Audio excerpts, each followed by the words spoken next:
Thank you very much. It's thank you for your coming. It's my pleasure to provide the presentation. It's part of work of our PhD student. This is actually international work also done with the colleagues from Graz, TU Graz, where we use the simulation. I have to be up. Okay. Why we did this research, and this is actually part of research where we want to find the most critical part, microstructure in the heat affected zone, and actually observe the behavior. As you know that during the welding, you have with multiple thermal cycles, you change the microstructure, and this microstructure can exhibit different behavior. If you have with constraint, it means that you are not allowed to displacement or during the solidification process.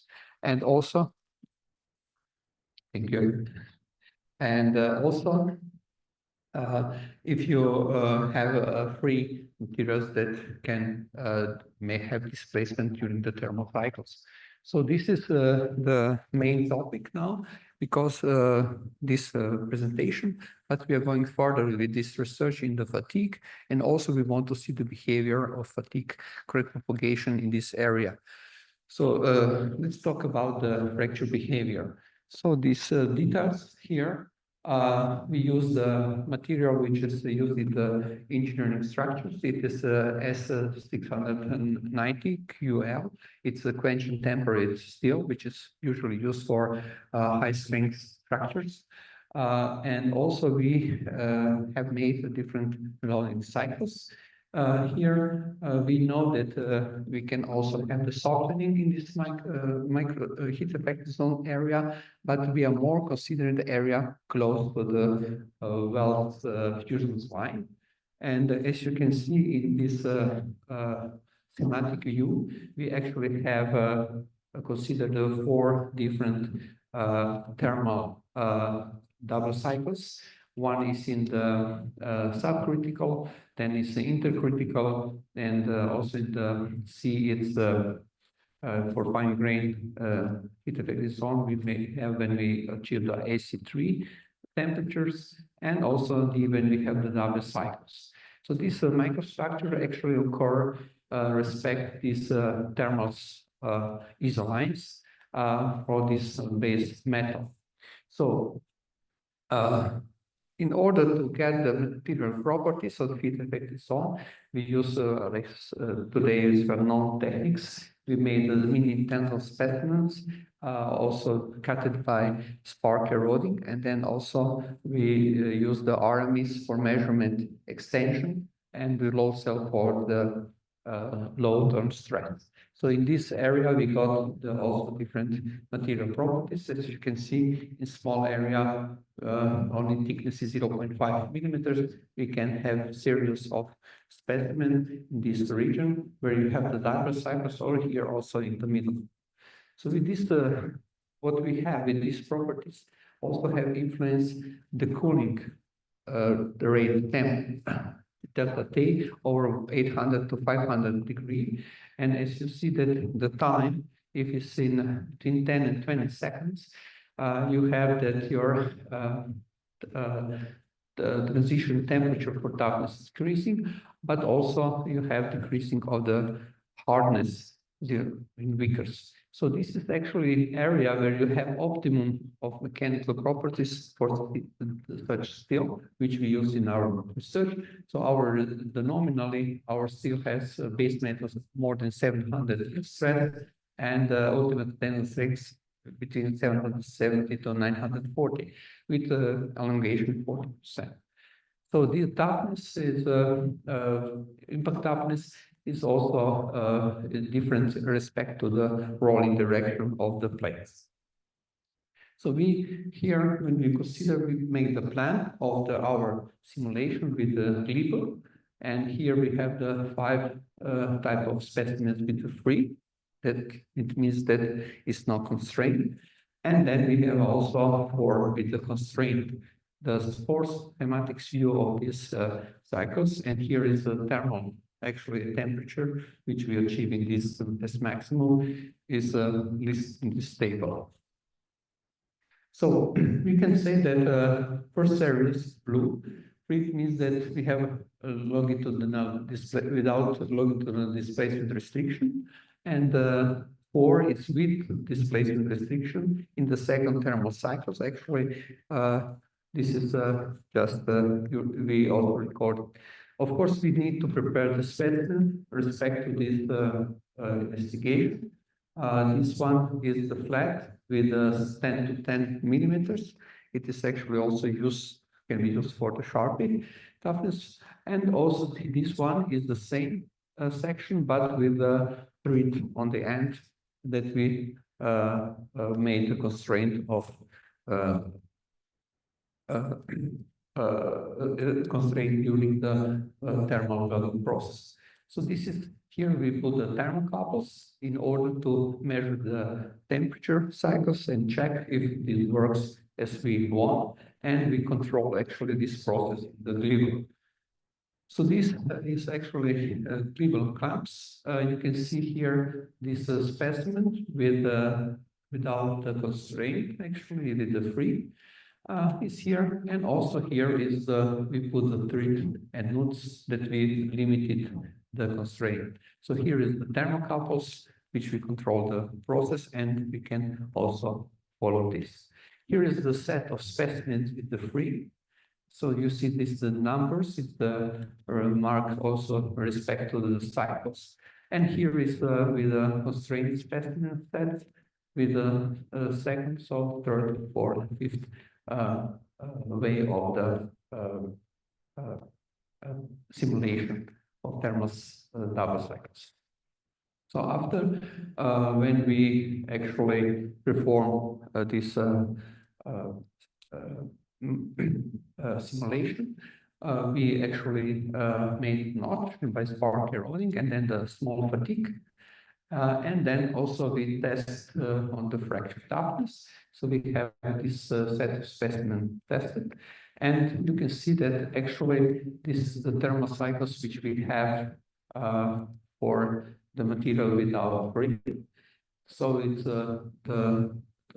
here the first cycles is almost the same all the time.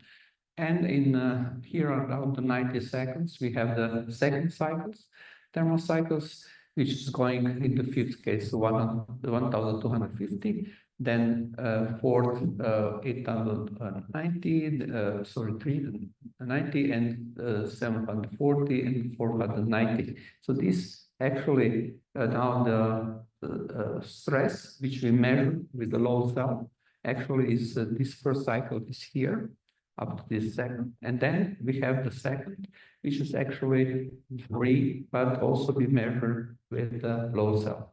In the second round, this area which was surrounded is the same up to 25, but here you see that when you have the constraint, you have respect to the different thermal cycles. Also, you have different curve stress time for each of these microstructure. Then we can actually have also influence of this constraint to the microstructures.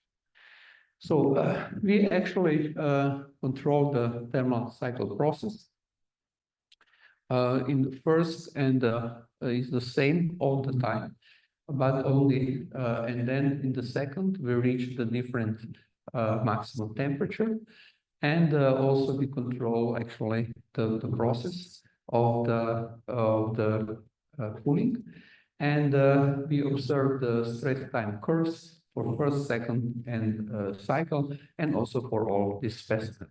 So this is here the microstructure which we got with respect to the different temperatures of the second cycles. Here is the subcritical.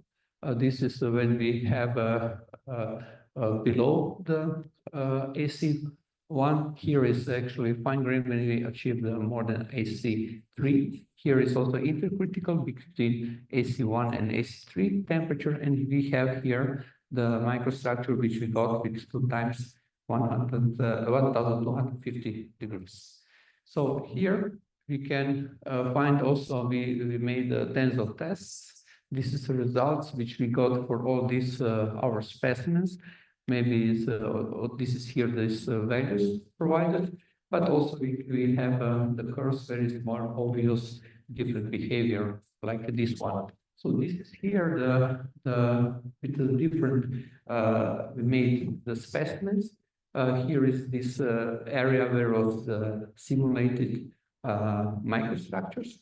And you can see that also in this case, when we have 2 times 1,250, we have without constraint and with constraint. So it was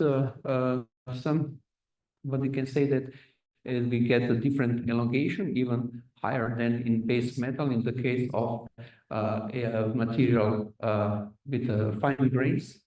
So it is fine grains for no constraint, because dashed line belongs to the constraint